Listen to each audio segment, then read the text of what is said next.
Chapter 2. The Apartment. Daniel woke at 5:15 without an alarm. He always did. Elena used to say he was part rooster, part machine. She said it the way she said most things, lightly, like it cost her nothing, like the words were just another way of touching him.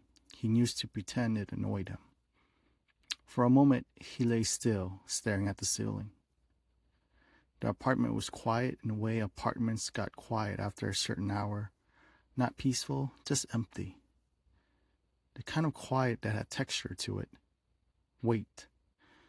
He turned his head slightly towards the other side of the bed.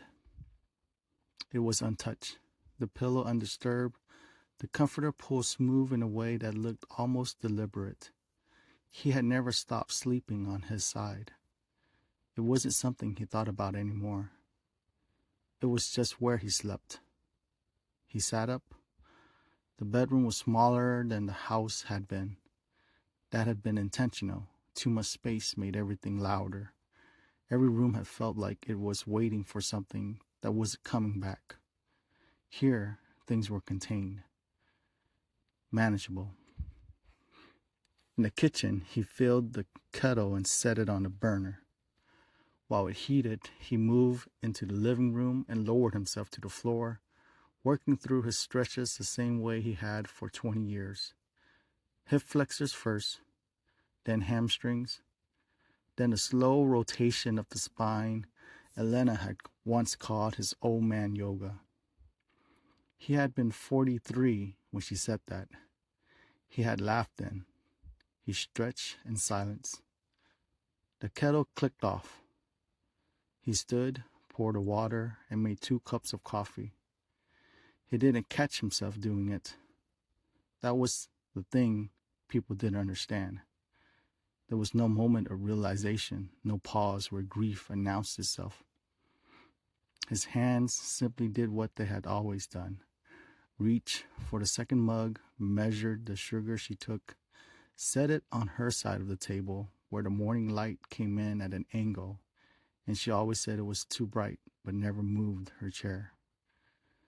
He sat across from it and drank his coffee. Outside, the city was beginning a slow start. A delivery truck shifting gears, a dog barking somewhere down the block, the low, distant rhythm of a place waking up around a man who was already awake. On the counter behind him, his phone buzzed once. He didn't turn around. After coffee, he washed both mugs. He placed hers back in the cabinet, not with the other one, a little to the side. He had retired 3 years ago from Jefferson High, where he had taught photography for 22 years. The decision had made sense at the time. Elena had already been gone 2 years by then, and the classroom had started to feel like a place he was visiting rather than inhabiting. The students were kind in the way students were kind to older teachers, which was to say they mostly left them alone.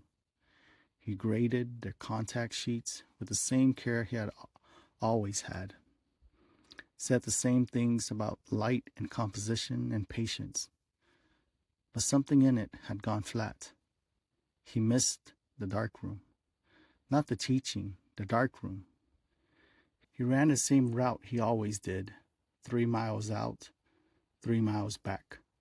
The air was cool, carrying that early morning stillness that made everything feel slightly removed, like the world hadn't fully decided to start yet. His footsteps were steady against the pavement, measured, consistent. He passed the same houses, the same parked cars, the same man walking his dog 2 streets over. They nodded to each other, a silent acknowledgement that had never turned into anything more. Daniel didn't mind. There was comfort in repetition, in knowing exactly where you were going, how long it'd take, what it would feel like when you got there. Running was the one place his mind went quiet. Not empty, quiet. There was a difference. Back at the apartment, he showered, dressed, and made breakfast. 2 plates, eggs on both, toast on both.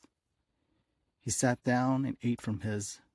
After a while, he stood, scraped the other into the trash, rinsed the plate, and set it in the rack to dry. The rest of the morning passed the way most mornings did, reading, organizing old photography files on his laptop, 30 years of teaching, travel, and a particular kind of looking that never really turned off. Elena had always been his best subject. He had thousands of photographs of her, candid ones mostly, caught in the kitchen, half turned toward a window, laughing at something just out of frame.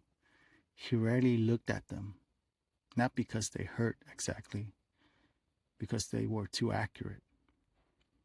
In the afternoon, he went through the mail, bills, circular, a reminder from the dentist.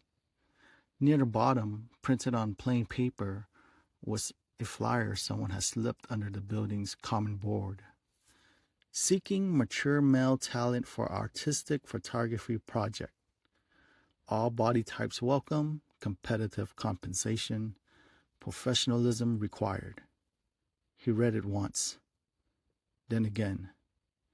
He stood there for a moment, the paper held loosely in his hand. He thought about the darkroom, about the smell of developer fluid, the way an image emerged slowly in the tray, uncertain at first, then inevitable. He thought about the empty afternoon ahead of him. He set the flyer on the table. For a moment, he didn't move. Then he reached out and adjusted slightly, aligning it with the edge of the table. He stood there, looking at it longer than he expected to. The apartment was quiet again. He went to find a pen.